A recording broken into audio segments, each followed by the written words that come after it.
Hi, and thank you for joining this session around ESG, engagement, and climate quitting. My name is Carolina Bardon Hagsted. I head up the people and talent function at Normative. So Normative is a company that helps businesses measure, understand, and reduce their carbon emissions. We offer a comprehensive carbon accounting platform where companies can track the emissions across the entire operations and supply chain to then understand exactly where is change needed and what strategies should we develop to reduce those emissions. That means that being in this industry together with being an HR professional, this is topics that is very close to my heart. Obviously, this session will focus a little bit more on the sustainability and the environmental part of the ESG. But I believe they very much from a candidate point of view comes as a package deal. We care, and when we have value-driven candidates, we care about ethical ways of making business, how we work actively with D&I, and what type of sustainability ambitions we have within our company. I believe the difference might be that governance always being required from legislation and compliance aspect might be more in place as a starting point. Then over the last decades, I believe we as HR has managed to drive the social and the inclusion, the equality pieces so much better than what has previously been done. There's still such a huge gap to fill, and I know some sessions will take place today on this extremely relevant and important topic. But I believe that we have come a far bit in understanding the problem, understanding how to combat it, and putting in place the data and the structure and the measurements to actually over time succeed. When it comes to the environmental, I believe that as employers, we lack a lot of the how do we tactically involve our employees in this. So we might start adhering to new legislation. We know we have to report more. We have the sustainability report published to our shareholders maybe. But I still think a lot of companies maybe don't have the link between how does our work and our sustainability commitment link to our ability to attract talent and also our employee engagement. That's what I hope to answer somewhat today, and also give a few tactical advices on what you can start doing as an HR professional. So what is climate quitting? Climate quitting isn't anything new. It's basically leaving somewhere because it doesn't tie into your core values. Now, that could be in how we work with equality. That could be how ethically or how morally we conduct our businesses. But what is increasingly important when we look at the generations of the workforce is what type of commitment do we have to prevent the deep consequences of the climate change and increased emissions that causes this global crisis we both are in and that will only get more severe.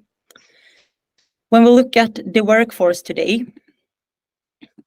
75% of the workforce in 2025 will be millennials. This is according to a recent study from Deloitte. What is also true when you look at other studies, King's College did one quite recently, is that 57% of the millennials and 66% of the next generation, Gen Z, are actually more concerned about the environmental concerns taking priority over economic growth. So they want us to invest more in ensuring we have a planet where they and their kids and future generations can live in a safe way versus prioritizing economic growth. We need to take that seriously as employers as well and understand that this is something they really prioritize. That does not mean other generations doesn't, but of course, the younger generations having been brought up with more awareness about where the world is heading, more understanding, more education in the reasons behind the consequences, the actual impact of climate change. They share this concern to a bigger extent because they're also more aware about what could be ahead of us if we don't act massively. When it comes to the ESG links to candidates, KPMG did a big study on, I think, over 6,000 participants in UK, showing that 50%, so every second candidate, actually had their decisions on where to join taken by reviewing the ESG commitments. that impacted their decision. And I believe, especially where we hire for those high demand roles, we need to take that into consideration. If they sit with multiple offers, this can have an impact. And that's a very high cost if we can't get people in because we don't commit to doing things we probably want to do and should do and need to do if we have not articulated and committed to that in a good enough way. 20% turned down a job not in line with their ESG values. So every fifth candidate actually said no. And looking at the types of industries and where does this has the most impact, I sometimes get the question that it's, or maybe input, that it's easier for us because we work with a impact product, something that the business idea is basically to have the profit and cut emissions. So it is a very high impact company to join. Is it an easier? I would argue that I think it doesn't at all have to be. Even if you talk to the extremes, we know there is a certain industries that are always questioned from candidates in, would you join those industries out of ethical perspectives? 64% of this study would avoid certain industries, but 37% would actually reconsider with clear ESG commitments. Now that means that what product you have or what service or what type of industry you are is not the most important. The importance is that you actually have ambitious work to stay transparent, show what targets you have to improve, be it D&I or be it sustainability, and actually make the difference that makes your employees trust you and feel proud about working for you and belonging to you as a company. It's also a golden opportunity if you're an industry where there is no one that has taken or claimed this place, like we are the most sustainability product within X, to do it. Imagine how that would make you so much more competitive when competing around the same talent with your peer companies out there. So what can we do as employers? This is not a unique advice, but it needs to start top down. Something that's a bit unique for sustainability, since that profession is growing so much now in demand, is that there's still not a, what would you say, a default home for those departments. They can sit with finance, they can sit with HR, they can sit with strategy or with as an own reporting line. And sometimes I get the question where they should sit, and I believe it needs to be co-owned. Then wherever it sits and reports doesn't really matter as long as it's reporting to as high up as possible, or has the commitment and buy-in and anchoring it as high up as possible. It needs to be anchored in the executive leadership team. And there's two things here. One is that we meet regulations. Of course, as leaders, we will care about that. We don't want to lose out profits or having penalties or not meeting laws. So we do what's required, but also bring in this to the top-down approach that this has an impact on our employees and our ability to attract. So it's not only about doing what's right because we as humans care, doing what's right because we are legally required to do so, but also because we need a succession and we need to make sure that we keep nurturing talent to actually want to come here for the years and the decades to come. The second bullet is that what gets measured gets done. If you don't know where your biggest emissions or sustainability challenges are, where do you start? Then the risk is high that you start in the surface, you start scratching. Maybe you do a very ambitious recycling system, but actually 98% of your emissions and your impact comes from some suppliers you have, or the vehicles, or something that you haven't even considered.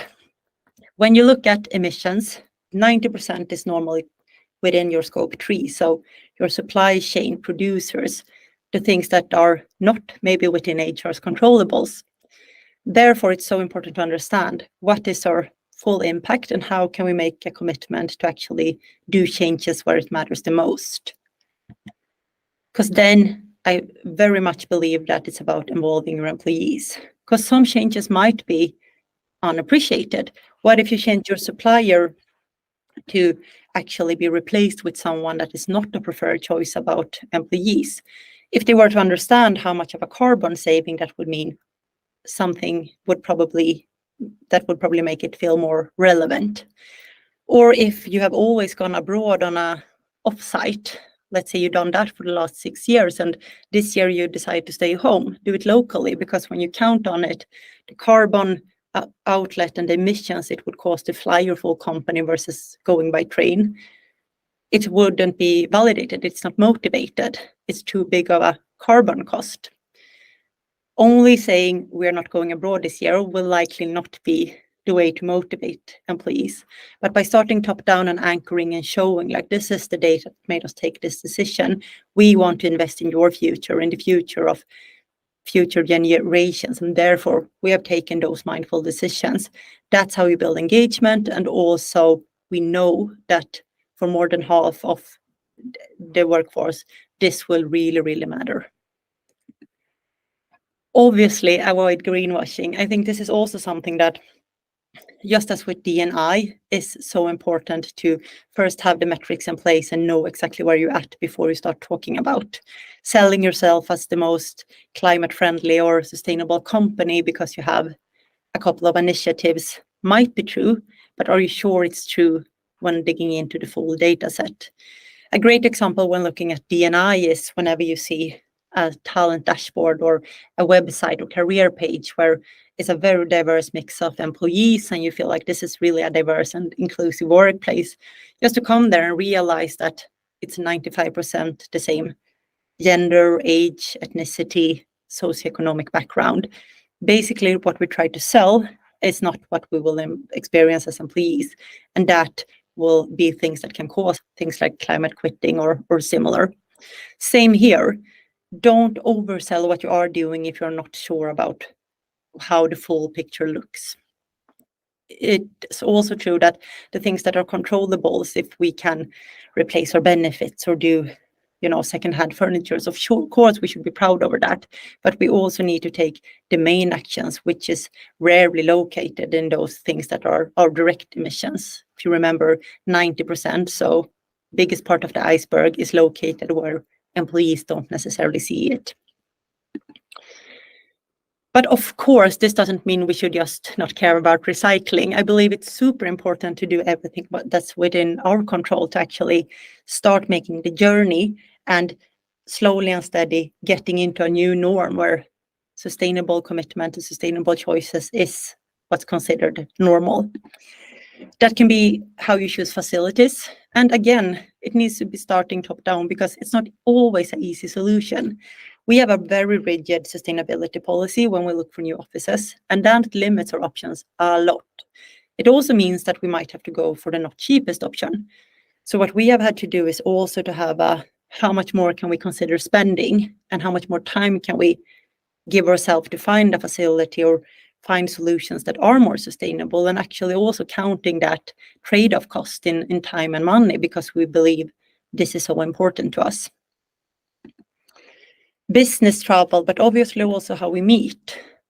Many companies have started to review that. It's been a big change since we went more towards a remote-friendly way of working, but it's still true that a lot of the ways how we have been used to celebrate or go on offsites have included planes. And a lot of business traveling has been conducted without any actual critical need of meeting in person to solve a problem or take that meeting. I believe this is super important because it sets a tone. We also have a growing population of employees that might not fly in their private life and might avoid it. So how do you make sure to combine the things that of course we want to meet, and of course there's needs for business meet, but really keep it as low as possible. Maybe that's making sure that when you meet, you combine events, be it working sessions and offsites. Maybe that's setting a higher bar for, in our case, I think we have said 7 hours with train. Then we expect it to go via train, but of course we then have to pay a bit more, like a first class ticket.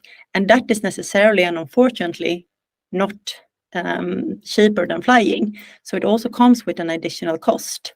That should be considered an investment in being climate friendly.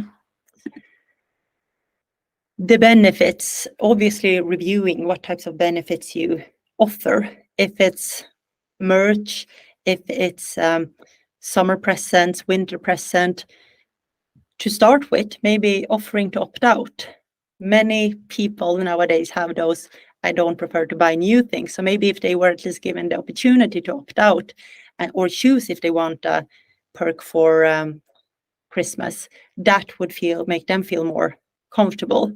Or swapping how we look at it. Maybe it's doing something extra to support commute tickets, or maybe it's offering to do free bike repairs versus having an employee portal where you can buy new things with discount. So to just look at it, like what would make sense for you given your benefits portfolio, and what could actually be more value aligned ways of taking the sustainability lens to what you offer your employees. Pension and banks, we spend normally, if we offset pension, a lot of money into funds and savings. So to ensure with your pension provider and banks, like what's the entry solution? Is it sustainable enough? Have we considered that? Can we educate our employees if they can choose themselves, and add that as a educational piece so our employees can make sustainable choices? Gift policies, very similar to the benefits one, but also what's our default? We just tried now, so there's a lot of new companies offering dried flowers, amazing bouquets that has such a much lower impact on climate and emissions. Maybe that's not right for all, but if we can switch those fresh flowers in some cases towards dried ones with lower carbon impact, why not do that? And also make sure that we take active choices also in the small decisions. Meal policies. I mean, we are a climate tech company, so we have a quite forward-leaning approach here. We feel we also owe to our customers to eat our medicine and lead from the forefront. So we have a vegan policy. We do see a lot of companies converting when starting to measure and understanding the impact to a vegetarian one, which is a great next step. Now, vegan meal policy is not appreciated by everyone. And I think my next bullet here when it comes to all of those things is it's not a one-size-fits-all solution. So let's take our vegan policy as an example. If we were to change that, we would have many very upset employees, because for them it's so important that we stick to our core values, that we walk the walk, and that we really show that we take this seriously. Whilst others would probably be super happy because they really don't like the food we offer. Unfortunately, there's not so many good options still to cater for bigger groups in some places where offices. And that is obviously something they wouldn't prefer in their personal life. But for us, it's important. So again, starting top down, what decisions do you take and why do you take them? And maybe it's fine, because that's also true when we know that in HR that it's never the case that one size fits all, or at least very rarely. And that also brings me to the last bullet on you need to involve your employees in the why and the progress. If we were to change all our benefits and just scrap all the offsites, or do something very rapidly to change our emissions and not involve in the why, there would probably be a lot of disengagement and frustration. So I believe it's important to create understanding where employees can feel proud over their employers and us as a company. That's how we drive engagement and retention. That can be within the D&I space, that could be within the governance space, and in this case within the sustainability space. So just not doing the offsite abroad as per normal will probably not be seen as super appreciated. But by involving it, like this is how we counted on the carbon outlet, this is how much emission it would cost us, this is what we choose instead, and this is how many tons we have saved. And why we do this is obviously to stay accountable for the emissions we have as a company and the impact it has on all of our workforce that we care about and their kids and future generations. So the storytelling and the progress, and even if your metrics doesn't look great today, being transparent with that and showing the targets and your action you're taking. So with that said, I would say that my key takeaways for this is ESG, sustainability, especially maybe when listening to me, but just from this session, but all of ESG, top-down anchoring is absolutely most important. Also bring this back to your executives, that it's not only about compliance and regulation and profits, it's also so much about talent demand. What does people joining us want to see from us as employers? And how do we make sure to provide that to build trust and engagement? Ensure you have the data in place to take decisions. Make sure that this is not, we believe that maybe this is something we should try doing, or that you take science-based decisions on, let's say you start offsetting or you start with tree planting. Like, do you know that this will actually have an impact and help you reach the targets? Because it's also true that the talent that comes out today, they are very well educated. So again, with the greenwashing, just as with pinkwashing, it's easy to do it, but it's also easy to see through it. So rather show numbers that are not that flattering and actions you're taking from the data versus pretending that it's better than it actually is. And involve your employees on the journey and why. This is something that concerns all of us. Every living species, including humans on this earth, should and needs to be concerned about how each company, each individual, each country takes climate change and sustainability extremely seriously. So to anchor that back in, this is the way we commit, this is the way we contribute. And why do we then have to do changes, even if it's sometimes more expensive or has what's perceived as a negative impact on individual employees? That will help so much in both creating the proudness, engagement, and also making people feel involved and contributing to this journey. That was my sharing for today. I'm super thankful that you tapped in and listened. I'm always happy to discuss this. And if you need to soundboard anything or just want to chat more about this topic, you can reach me at Carolina@normative.io. Thank you again for listening. Bye.